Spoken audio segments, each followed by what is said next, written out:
Halo, selamat sore pemirsa TVRI Sulawesi Utara dimanapun Anda berada.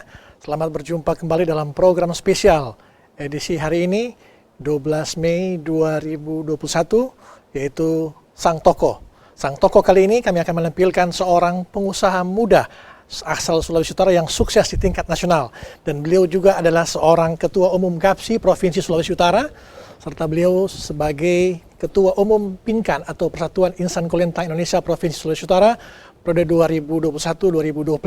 Dan juga beliau sebagai Wakil Ketua Bidang Ekonomi DPD 1 PDIP Perjuangan Provinsi Sulawesi Utara. Dan sang tokoh kali ini, siapakah dia? Kita langsung mengundang sang tokoh kita kali ini.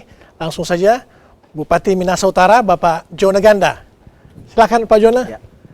Apa kabar ini? Baik, baik. Silakan duduk, Pak. Apa kabar, Bung Victor? Kabar baik, salam ya. Sukses selalu. Ya, ini salam sehat. Salam sehat.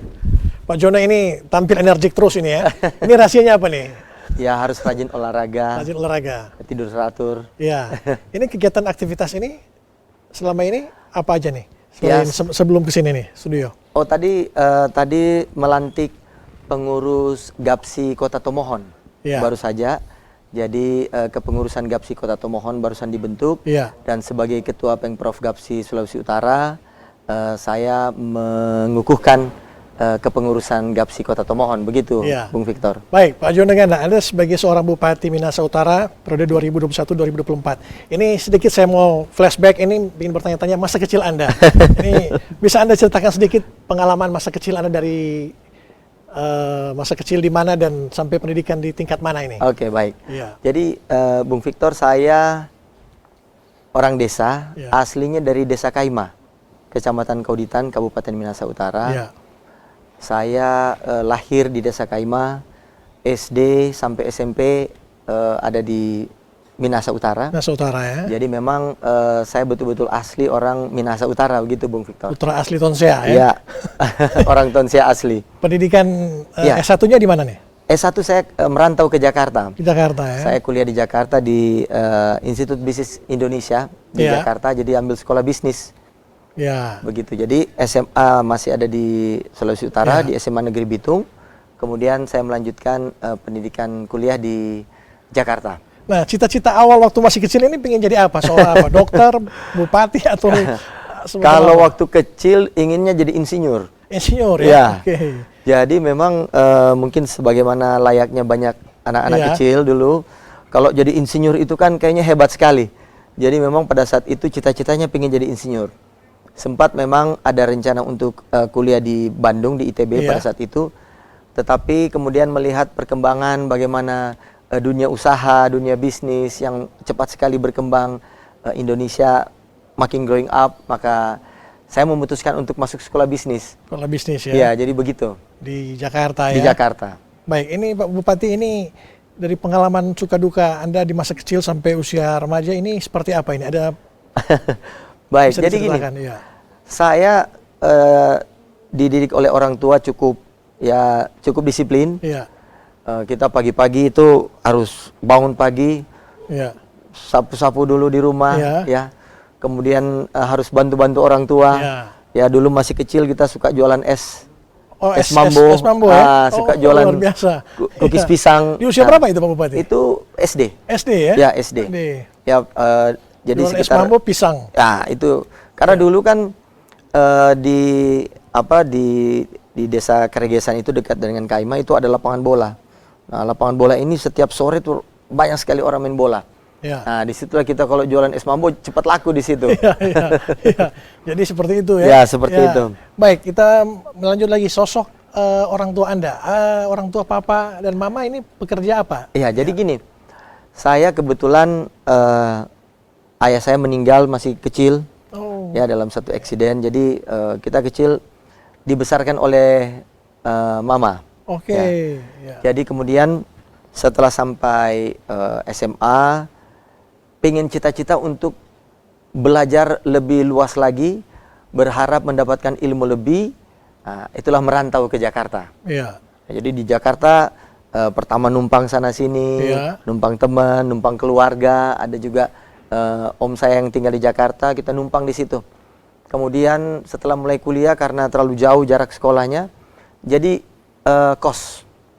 Jadi ngekos. Ya, kos ya. Ya, sampai selesai sekolah. Oke. Sampai lulus kuliah. Jadi memang pengalaman berada di rantau Orang tua itu rutin kirim uang kuliah wah, waktu itu itu. kalau itu sempat kembang kempis juga. Kebetulan kan orang tua pekerjaannya juga buka warung, kemudian bisnis jual beli cengkeh, pala, kopra, begitu-begitu ya. Kalau orang Manado bilang belante. Nah, jadi terkadang mungkin dapat uang yang cepat, cepat kirim. Tapi kalau mungkin agak lama ya kita juga sempat di Jakarta ya sempat goyang-goyang begitu. Baik, Pak Bupati, ini sosok seorang ibu di mata Pak Bupati seperti apa ibu Anda? Luar biasa. Ya. Saya hanya bisa menyampaikan bahwa memang hanya bisa menilai bahwa sosok yang luar biasa karena mampu menyekolahkan saya sampai di S1 ya? Ya, di Jakarta.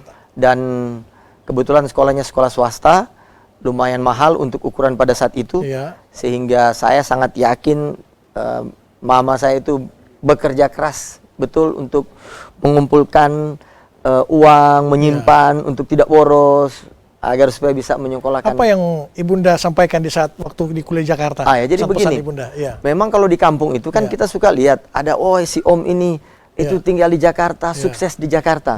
Nah, jadi ini menjadi inspire ya. Jadi orang tua selalu bilang, coba lihat itu Om itu. Nah, itu karena dia di Jakarta bekerja keras begini sukses. Pulang ke kampung, pulang ke desa Kaima bisa dilihat oleh orang bahwa dia ini sukses. Sehingga itu tertanam dia di dalam pikiran, sehingga merasa bahwa kita kalau sudah pergi ke luar kota, sudah pergi ke Jakarta misalnya kayak ini, pokoknya tidak ada kata untuk gagal. Harus sukses. Nah, itulah yang membuat optimis, semangat semangat juang di ibu kota untuk bisa bersaing dengan orang-orang di sana kan. Akhirnya kita bisa taklukkan ibu kota. Dan kita tahu kan latar belakang pendidikan mereka mungkin bisa lebih bagus dibandingkan kita di sini. Sehingga persaingannya pun kita betul-betul harus punya fighting spirit yang kuat sehingga kita bisa mampu untuk bisa bersaing dengan orang yang ada di sana. Setelah Pak Bupati menyelesaikan sarjana ekonomi, itu kemana aja Pak Bupati? Langsung kerja atau? Langsung kerja. Jadi pada saat itu ada beberapa program dari kampus untuk kita bisa bekerja. Jadi mulai dari on the job training, sampai kita selesai kuliah. Jadi sebenarnya di semester 7 itu, semester 8, kita sudah bisa on the job training, walaupun tidak digaji full, tetapi sudah dapat uang saku lah. Nah, dari situ kita sudah mulai masuk ke dunia kerja. Tahun berapa itu Pak Bupati? Waduh. Tahun 90-an ya? 90-an ya. 90-an. Jadi waktu itu kita sempat kerja di perbankan, kemudian kerja di perusahaan perhotelan. Nah, jadi dari situ kita mulai menimba ilmu. Ilmu dalam artian ilmu pekerjaan, ilmu dalam dunia nyata. Kalau kemarin sebelumnya itu kita kuliah, kita belajar tentang teori. Nah, kemudian kita sudah mulai masuk ke dalam dunia kerja. Nah, dalam dunia kerja kan dunia yang lain lagi.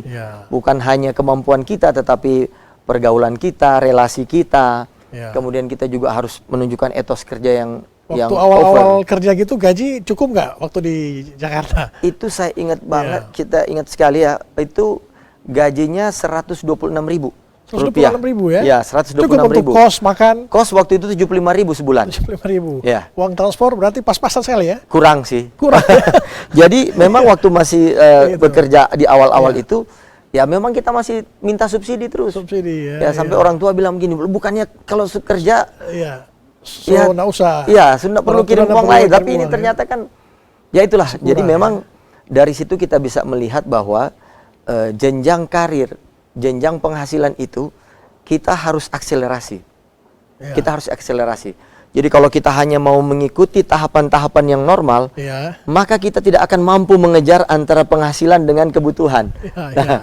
Makanya mulai sejak itu saya mulai berpikir untuk ada bisnis tambahan. Pak Bupati tidak mau di zona nyaman saja ya? Disitulah muncul ide untuk bisa mendapatkan penghasilan tambahan selain gaji. Ya, itu mulai apa? Saya pertama kali mulai jualan kaos. Jualan kaos Jualan kaos. Jadi pada saat itu kebetulan ada teman satu kampus, mereka punya pabrik, Iya. ya. Jadi hasil dari produksi dari pabriknya itu saya jual Iya. ke tempat-tempat kos. Oke. Nah, ini saya suka keliling-keliling teman-teman kuliah. Nah, satu kaos saya ingat banget untung 5.000 rupiah. 5.000 ya. Tapi lumayan. Lama-lama dari sejak saya belajar jualan kaos, saya mulai kenal beberapa pabrikan Ya. yang memproduksi kaos. Ya. Nah, kemudian muncullah ide untuk kenapa enggak saya bekerja sama dengan pabrikan untuk masuk ke Matahari Department Store. Oh, oke. Ya, jadi Sempat mulai dari supplier di situ Matahari ya. saya sempat menjadi supplier yang cukup besar di Matahari di ya. Matahari Department Store, Ramayana, Borobudur.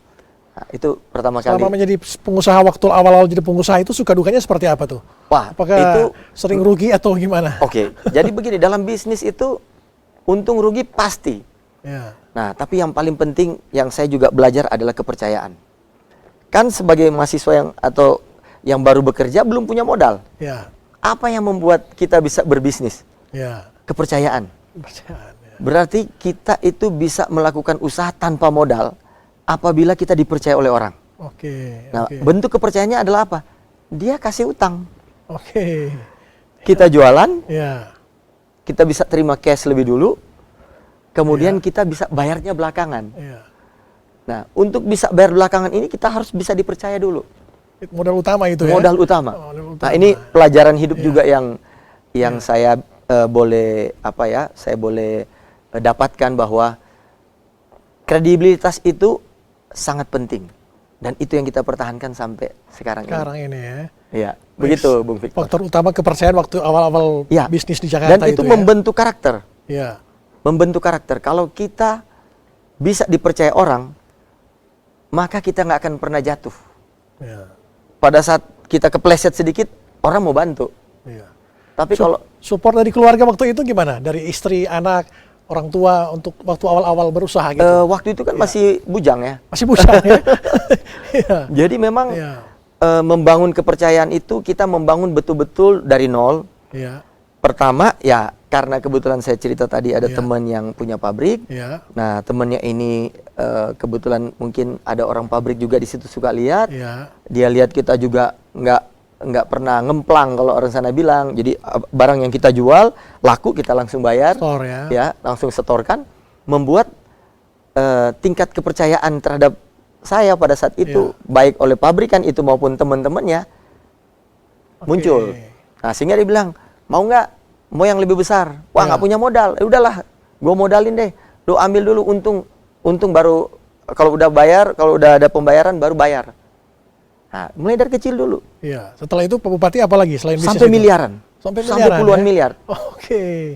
Pada saat Benar-benar pada dari saat awal itu, sekali ini ya. Itu dari kaos saya tidak ada jualan modal ya? itu rata-rata kalau ambil dari pabrikan itu Iya. itu paling 5 juta Iya. rupiah. Iya. Ya, pertama cuma 5 juta, baru naik lagi 10 juta. Iya. Sampai miliaran, utangnya sampai miliaran. Oh, iya.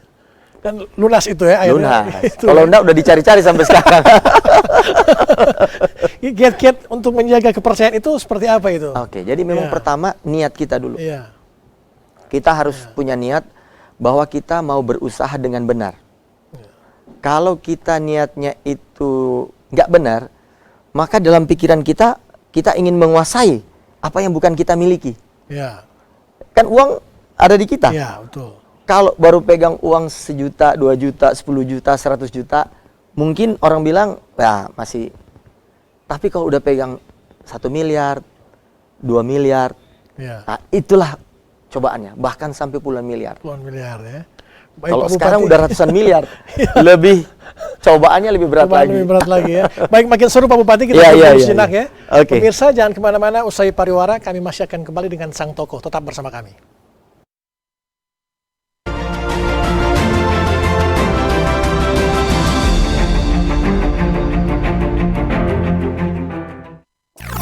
Hai, saya Zafira Adila mengajak teman-teman di seluruh Nusantara untuk rajin mencuci tangan.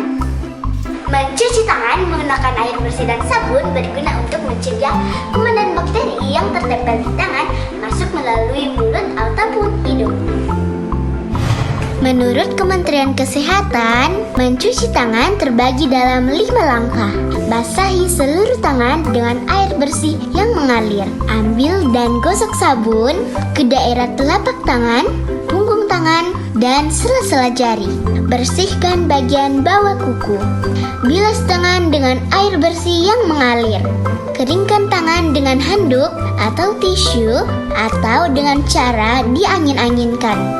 Dengan melakukan hal yang mudah ini, kita dapat mencegah infeksi virus pada diri sendiri dan orang sekitar. Dan jangan lupa jaga jarak.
Terima kasih pemirsa TVRI Sulawesi Utara, Anda masih bersama Sang Toko, dan Sang Toko kita untuk edisi hari ini Rabu 12 Mei 2021 yaitu Bupati Kabupaten Minahasa Utara, Bapak Jone Ganda SE. Kita langsung saja menyapa kembali.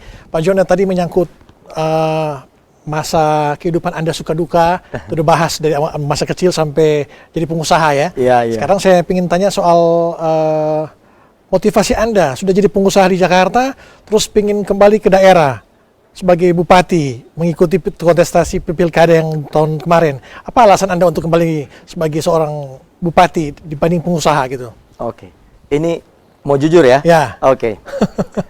Jadi pada saat kita mulai menikmati banyaknya berkat Tuhan yang diberikan, orang tua saya bilang begini, kelihatannya so jarang sekali pulang ke Manado.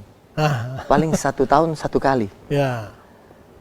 Tantangannya memang begitu. Pada saat kita mungkin sudah sukses di ibu kota, kita dengan kesibukan kita sudah jarang pulang ke kampung. Lebih enjoy di sana. Ya, sudah lebih menikmati dengan hasil-hasil yang sudah dicapai. Kemudian mama saya bilang begini, kan dulu pernah mami bilang, bagaimana orang sukses di Jakarta itu pulang ke kampung, supaya orang-orang di kampung lihat bahwa ngana sukses, ya kan? Kondisi ini kan bertolak belakang, sudah sukses tetapi menikmati hasilnya di luar daerah. Oleh karena itu muncul keinginan yang kuat. Ya mama saya bilang begini, kenapa ndak jadi bupati? Di Minahasa Utara. Oh, ibu Anda yang tawarkan duluan? Ya. Oke. Saya bilang, aduh, politik kita ndak main politik. Nah, terus menerus, ya kebetulan juga dia ajak juga tokoh-tokoh di desa Kaima untuk bercerita, ngobrol. Lama-lama masuk juga di hati. Sampai saya sempat berpikir, iya ya, kalau kita pada saat awal kita berpikir bahwa kita ingin sukses di rantau lah ya, kita mengharapkan kita bisa kembali lagi ke kampung halaman kita, minimal untuk menunjukkan bahwa orang kampung pun bisa sukses. Ya, minimal bisa menjadi testimoni bagi anak-anak kecil atau anak-anak muda lah yang ada di kampung untuk sama seperti saya waktu kecil. Waktu kecil kan orang tua suka lihat ini om ini nih berhasil di Jakarta dia. Nah, begitu juga saya kan jadi berpikir iya juga. Waktu itu kan mindsetnya itu kan Iya. seperti itu. Iya. Nah, sehingga ya muncullah ide untuk mencalonkan diri menjadi calon bupati di Kabupaten Minahasa Utara. Jadi singkat cerita, ya saya masuk partai politik Iya. yang sekarang ini saya menjadi wakil ketua bidang ekonomi di PDI Perjuangan Sulawesi Utara. Iya. Yang kebetulan Pak Gubernur sebagai ketua DPD, Pak Oli Dondo Kambe, mempercayakan saya untuk masuk ke dalam struktur itu. Di bidang ekonomi ya. Di bidang ekonomi. Memang bidangnya Pak Jono memang. Dan saya memang lulusan ekonomi. Iya. Dan dipercaya oleh partai, oleh DPP, Ibu Megawati, dan Pak Oli Dondo Kambe untuk mencalonkan saya menjadi calon bupati Kabupaten Minahasa Utara bersama-sama dengan Pak Kevin Lotulung sebagai wakil bupati. Ya. Dan puji Tuhan, masyarakat percaya, masyarakat bisa melihat ketulusan hati kita, komitmen kita, dan mungkin ini adalah bagian pelajaran komitmen yang sudah saya tadi sampaikan di awal. Iya. Nah, ini juga akan kita tetap pegang terus, karena sebagaimana saya bisa dibesarkan dengan komitmen dan kredibilitas itu juga yang akan kita tunjukkan kepada masyarakat tentang komitmen kepada masyarakat. Baik Pak Bupati, kita sebentar lihat dulu foto-foto atau video yang akan ditayangkan. Silahkan untuk menayangkan video dari kegiatan Pak Bupati. Ini waktu awal-awal kampanye ini ya? Iya, betul. Ini di mana nih? Ya, ini kita ke pulau. Ya, kita menuju ke pulau. Ke Talise, Mantehage. Sampai ke pulau-pulau kecil ada? Ya, sampai ke pulau-pulau, Pulau Bangka. Waktu itu optimisme kemenangan gimana? Dengan melihat masyarakat, antusias Pada masyarakat, saat sambutan kita masyarakat. sudah menyatakan diri untuk terjun maju, kita harus optimis bahwa kita menang. Ya. Itu pertama. Ini di desa, salah satu desa ini Iya, ya? salah satu desa di pulau. Di pulau ini. Mantehage ya.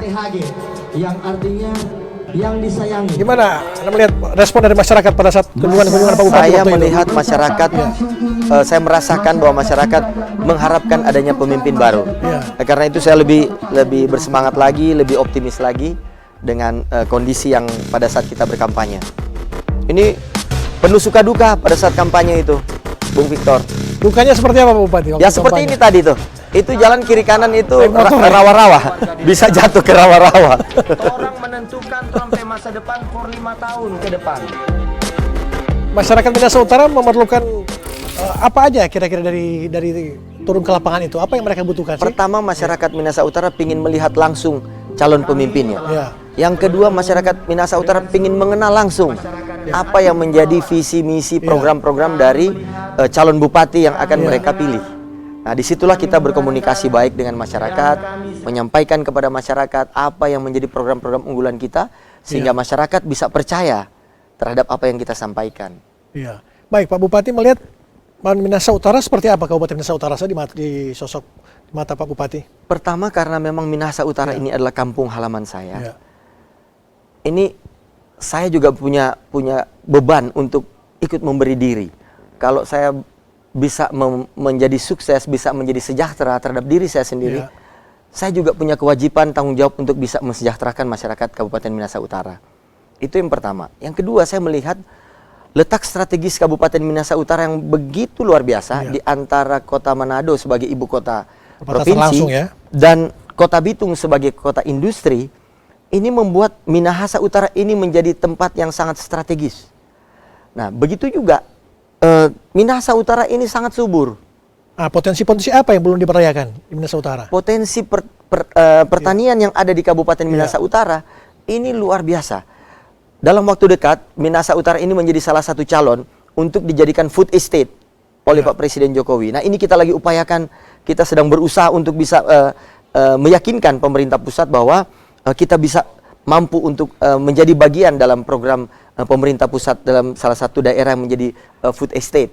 Dan itu sangat luar biasa, Bung Victor. Baik, kita lihat juga ada video, mungkin silakan ditayangkan kembali video atau foto. Ini bersama istri di mana nih? Ya, ini lagi kita berkunjung ke beberapa tempat. Iya. Dan kita ya berusaha untuk mendengar langsung dari masyarakat, saya dan Pak Kevin, melihat kondisi masyarakat secara langsung, apa yang menjadi harapan-harapan mereka. Nah, ini menjadi suatu perenungan juga bagi kita, sehingga pada saat kita berkampanye, kita menyampaikan program-program, kita sudah mengetahui apa yang menjadi keinginan dari masyarakat. Apa aja yang Bapak Bupati temui waktu itu? Pertama, mereka betul-betul melihat ingin Minahasa Utara ini berkembang, berubah total. Berubah. Karena apa? Karena posisi yang strategis tadi yang saya sampaikan, mereka belum bisa melihat adanya perubahan yang signifikan. Nah, oleh karena itu, memang kita tahu bahwa di setiap pemimpin yang sebelumnya pasti ada kontribusinya. Tetapi masyarakat ingin ada akselerasi yang cepat.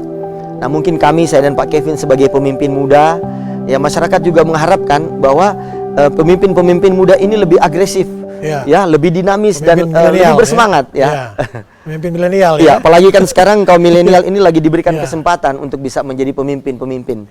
Potensi-potensi yang tadi Pak Bupati katakan di Minahasa Utara, upaya-upaya apa, langkah-langkah apa yang Pak Bupati akan laksanakan? Jadi pertama tadi saya sampaikan, karena kita memiliki lahan yang subur, apa saja yang ditanam di Kabupaten Minahasa Utara itu bisa menghasilkan yang baik. Nah, tetapi sekarang kan kita harus melihat bahwa kemajuan teknologi itu harus kita adopt, harus kita terima, harus kita sesuaikan. Makanya pengembangan pertanian ini harus mengarah kepada mekanisasi pertanian, harus menggunakan teknologi agar supaya cost produksinya rendah, output produksinya besar, sehingga kita bisa bersaing hasil produksinya.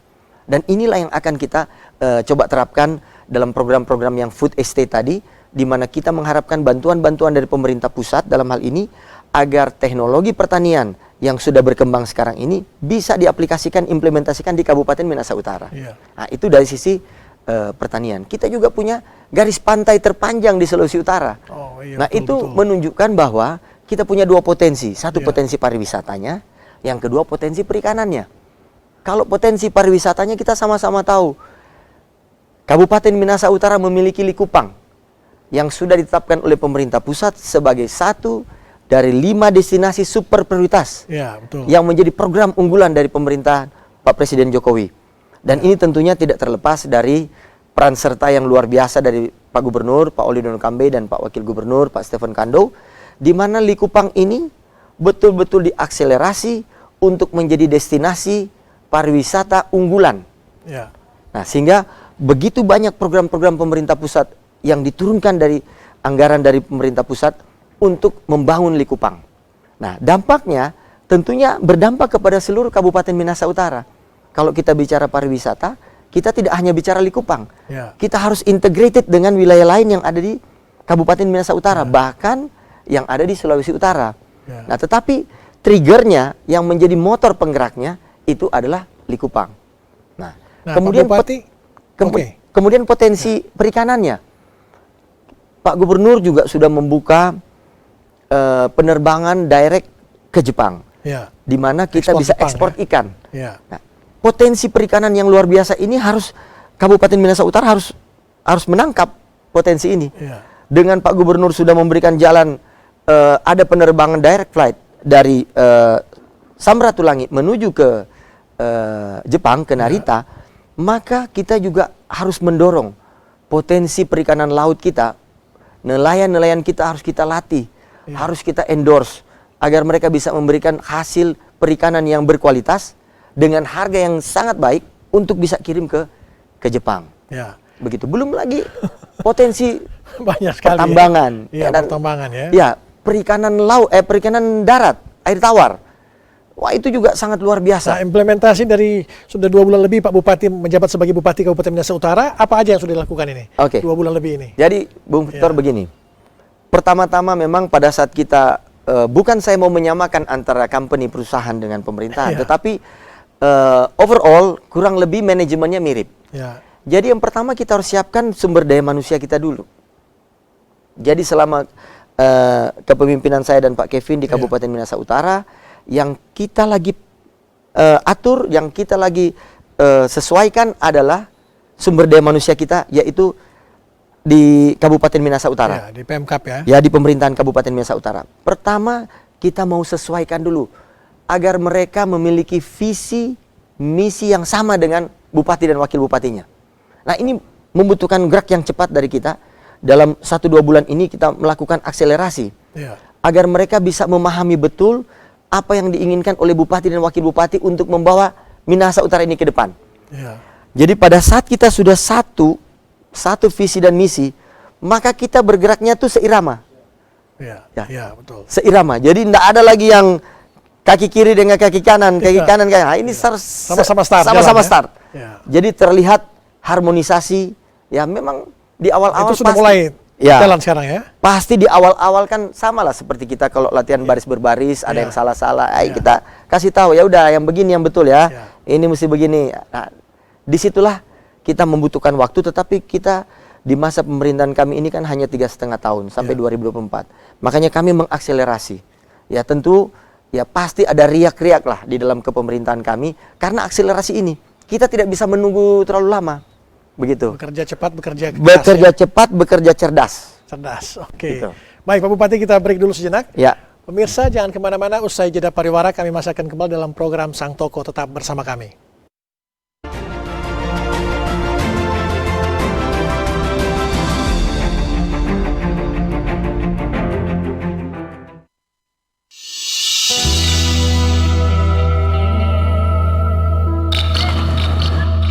Bu, kok beca jatuh, Bu? Kasihan tuh ibunya. Tuh, ada ibu-ibu tuh kok bisa jatuh. Fadil ya, bentar. Gimana kalau kita share di sosmed? Maaf ya, Bu. Maaf ya. Maaf. Bang, itu Bu jatuh tuh loh. Tolongin dong. Ya ampun, malah ngeliatin doang. Tolongin itu. Elah, ayo jalan.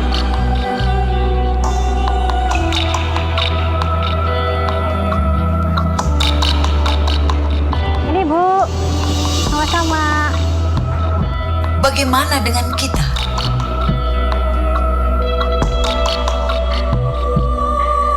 Sudahkah kita peduli? Ataukah hanya sekedar seolah-olah peduli?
Terima kasih pemirsa TVRI Sulawesi Utara, masih bersama kami dalam program Sang Toko.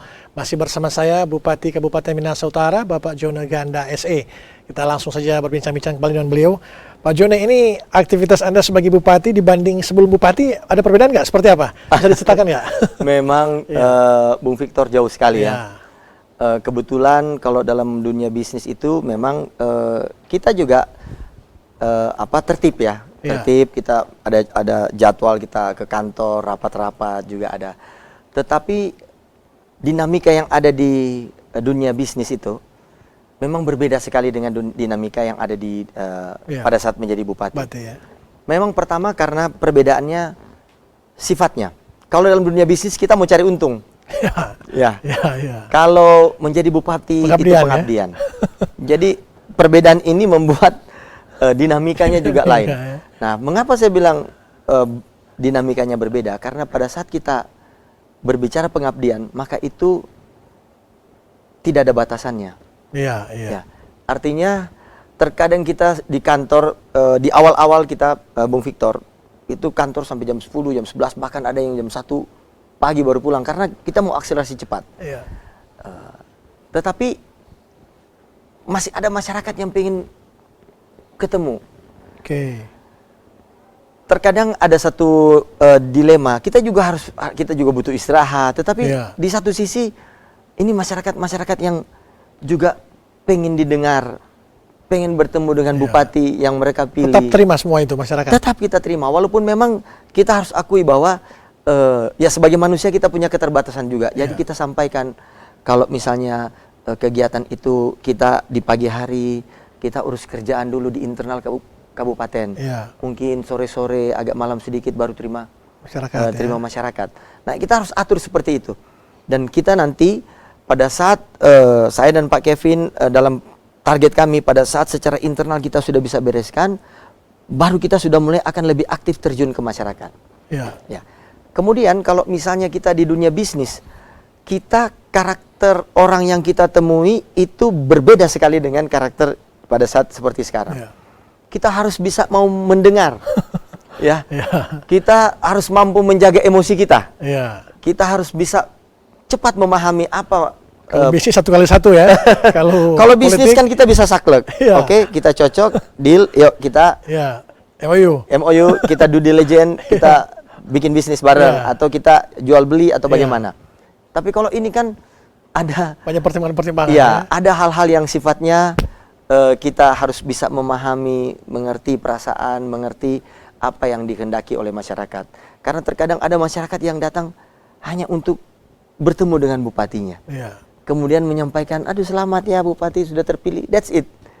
Ya padahal kita, aduh kerjaan masih banyak, datang cuma begitu. Tapi ya itulah, saya berharap mudah-mudahan kita juga bisa cepat menyesuaikan dengan kondisi, agar supaya nanti kita bisa lebih paham betul bagaimana kita bisa memberikan pelayanan yang maksimal kepada masyarakat. Langkah-langkah cepat Pak Bupati bersama Pak Wakil Bupati ini, bawahan mengikuti nggak, searah nggak itu? Memang gerak cepat juga nggak mereka? Ya memang Bung Victor, di awal-awal saya juga menerima banyak keluhan. Saya harus mengakui itu. Ya karena mungkin ritme kerja kita berbeda dari yang sebelumnya. Ya tetapi saya juga melihat, saya juga appreciate aparat di pemerintah Kabupaten Minahasa Utara, mereka juga ingin berbenah. Ya. Tetapi di satu sisi saya juga memberikan penegasan-penegasan bahwa tugas utama kita adalah melayani masyarakat. Jadi masyarakat adalah bosnya kita. Bosnya kita itu masyarakat. Jadi kita betul-betul harus menghargai bos kita. Nah, oleh karena itu seluruh perangkat yang ada di Kabupaten Minahasa Utara mereka juga sudah mulai terpacu untuk mengikuti ritme dan cara kerja dari saya dan Pak Wakil. Baik Pak Bupati, kita lihat dulu tayangan video sejenak ini. Silakan ditayangkan video dari Pak Bupati. Ini kantor Bupati ya? Iya. Berkomitmen terhadap pemerintahan yang bebas gratifikasi dan pungli. Tindak lanjut dari komitmen itu. Ini kegiatan apa Pak Bupati waktu itu? Ini kegiatan yang kita laksanakan untuk berkomitmen terhadap pemeriksaan internal APIP. Jadi semua harus memberikan komitmen untuk menghindari atau menolak pungli, menolak gratifikasi, kemudian menyelesaikan semua kewajiban, termasuk kewajiban TGR ya. Nah ini juga merupakan suatu komitmen kita, dan yang spanduk besar itu Bung Victor itu kita foto, kita kirimkan ke KPK. Luar biasa. Sebagai bentuk komitmen kita bahwa di pemerintahan Kabupaten Minahasa Utara ini semua tanda tangan untuk berkomitmen itu. Nah, dan kita juga membuka ruang seluas-luasnya. Saya bekerja sama dengan pihak kepolisian, dalam hal ini dengan Polres Minahasa Utara. Ibu Kapolres juga begitu support banget ya, sungguh luar biasa. Begitu juga Ibu Kajari, ya program-program yang kita laksanakan dengan Kejaksaan Negeri R. Madidi. Kemarin kita ada buat program jaksa masuk sekolah. Jaksa masuk sekolah. Ya ini kita harapkan, kan banyak yang selalu kalau lihat jaksa itu takut.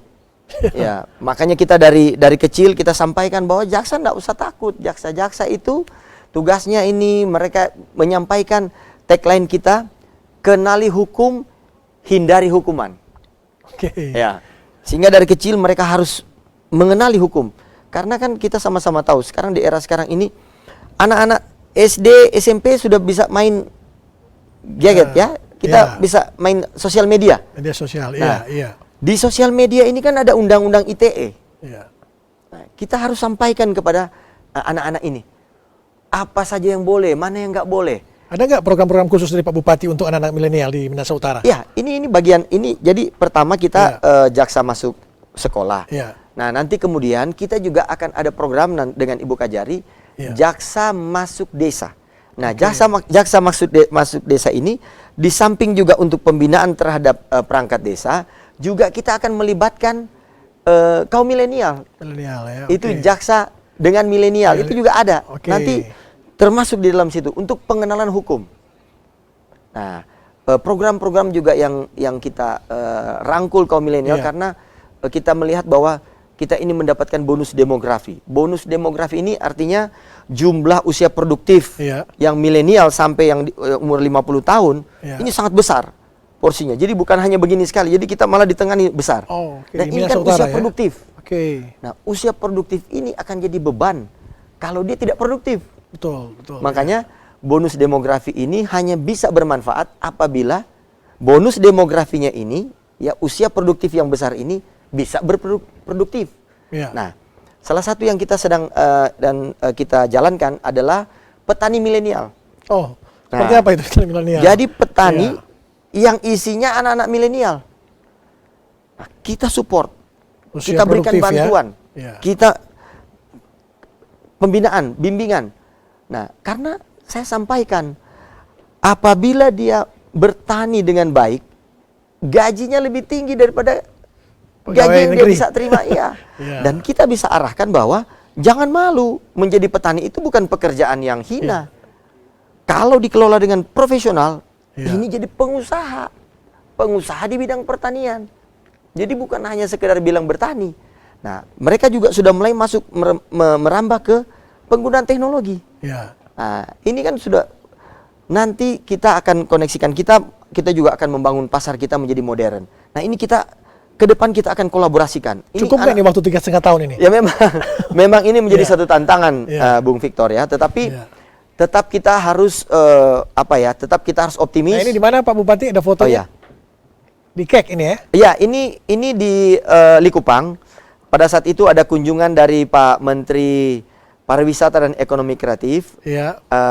Beliau datang untuk mengunjungi Likupang dan melihat di desa Marinso, Kinunang, ada bantuan dari Kementerian PUPR untuk homestay.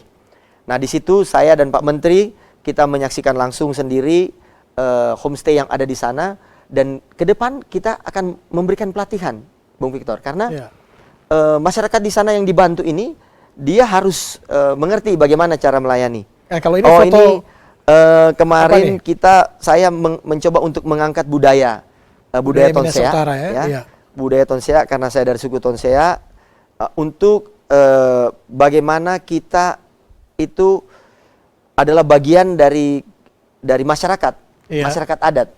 Nah, oleh karena itu saya juga mengikuti untuk prosesi adat yang ada di Kabupaten Minahasa Utara ini. Ini kalau orang Jawa bilang apa ini, sungkeman ya. Nah, ini prosesi saya pada saat diangkat, dikukuhkan menjadi Tonaas Wangko Umbanua. Oh, luar biasa ya. Iya. Tonaas Wangko Umbanua. Di Minahasa Utara ya? Di Minahasa Utara. Ini prosesi adatnya ya Pak Bupati ya? Betul. Seperti apa Anda melihat budaya di ini juga satu hal yang luar biasa. Saya menjadi pembicara di IPDN Jatinangor. Oh iya, bersama-sama dengan Ibu Gubernur Jawa Timur, Ibu Kofifa, kemudian Wali Kota Semarang, Pak Hendi, kemudian juga ada Wali Kota Medan, Pak Bobi. Nah, ini saya mendapatkan penghargaan sebagai alumni kehormatan IPDN. Luar biasa, alumni kehormatan ya? Alumni kehormatan IPDN. Dan ini tidak banyak yang mendapatkan bukan lulusan IPDN loh. Iya, makanya ini merupakan bagi saya ini merupakan satu kebanggaan karena dengan begitu kan di kita di pemerintahan Kabupaten Minahasa Utara juga kan banyak yang lulusan IPDN. Sehingga kita blended dengan mereka menjadi bagian alumni. Ya, sehingga kalau disebutnya Purna Praja. ya Purna Praja. Sehingga kita kan memiliki satu komitmen bahwa kita ingin membangun daerah di mana kita ditempatkan. Tadi Pak Bupati menerima alumni kehormatan IPDN. Apa yang waktu itu disampaikan ke anak-anak Purna Praja waktu itu? Motivasi-motivasi seperti apa waktu itu? Jadi temanya pada saat itu adalah strategi pemenangan. Strategi pemenangan pilkada dan implementasi visi dan misi. Nah, mengapa strategi pemenangan? Karena saya dan Pak Kevin ini dianggap sukses memenangkan pilkada melawan incumbent. Ya, dengan hasil yang spektakuler. 69.633.000 suara. Iya, 57,36% dengan 3 pasang. Nah, ini menjadi satu kriteria juga dari mereka.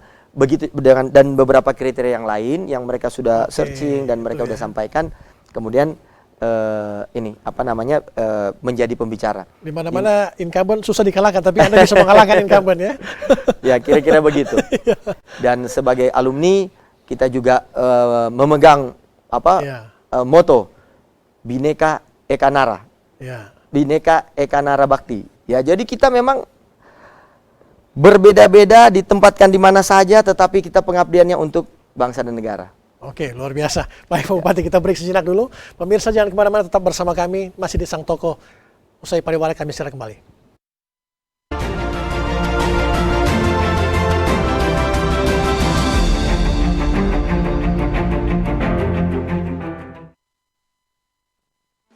Cuci tangan itu penting untuk mencegah datangnya penyakit.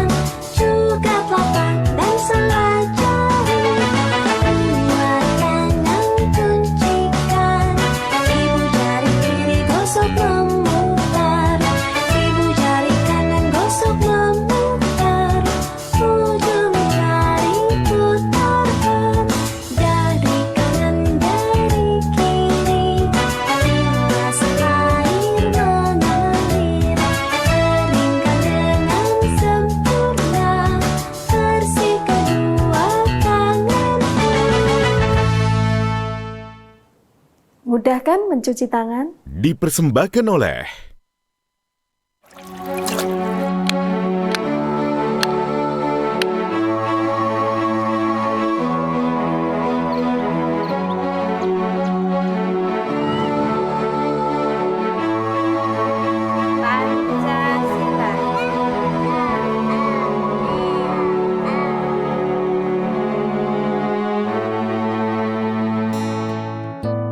Pancasila adalah dasar negara yang harus kita amalkan dan kita jaga demi tegaknya NKRI.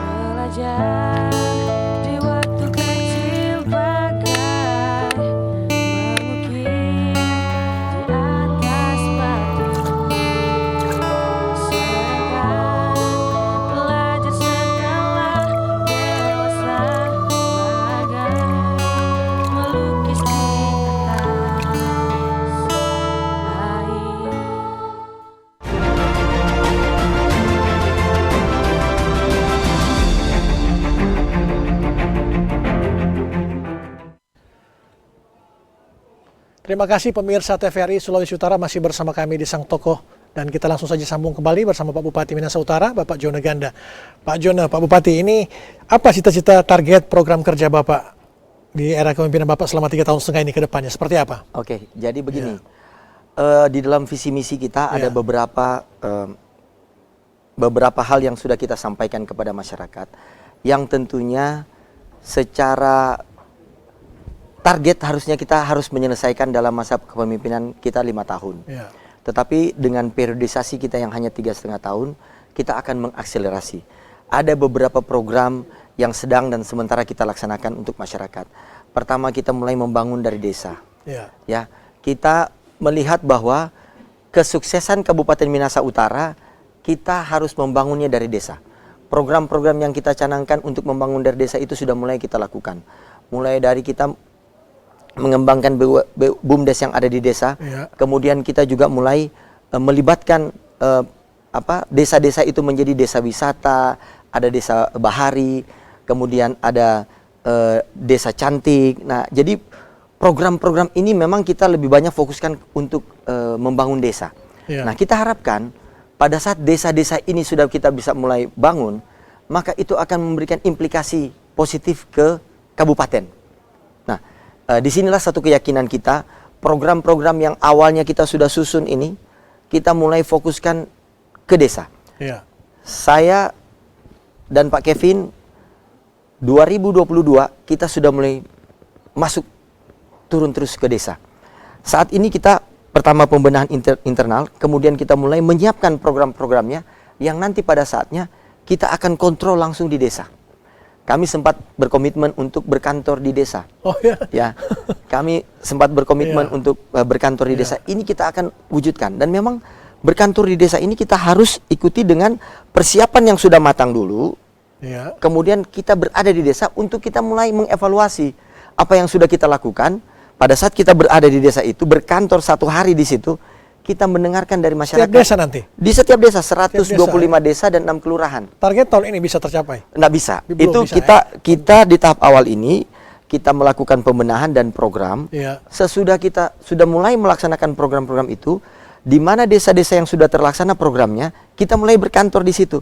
Kemudian kita evaluasi.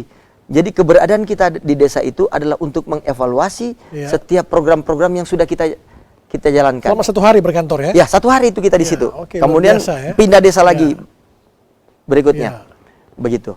Nah, makanya mudah-mudahan di periodisasi yang pendek ini kita berharap juga mohon dukungan juga dari masyarakat, berikan kepercayaan kepada kami, berikan waktu kami untuk bisa bekerja.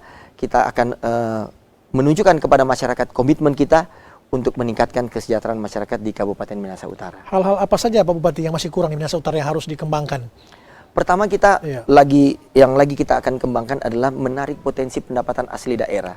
Karena apapun untuk kita membangun itu kita harus membutuhkan PAD anggaran.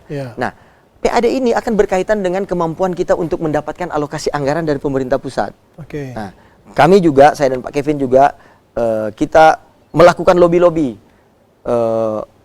di kementerian.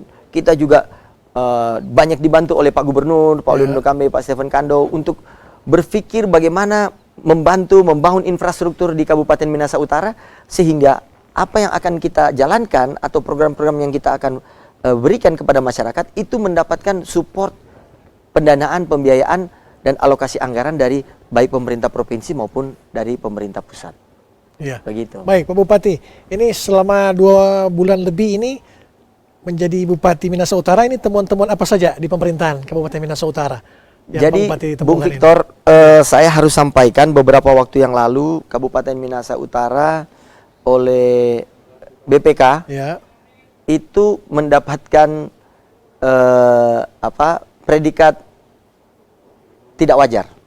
Pengelolaan keuangannya ya? Pengelolaan pemerintahan dan keuangannya. Nah,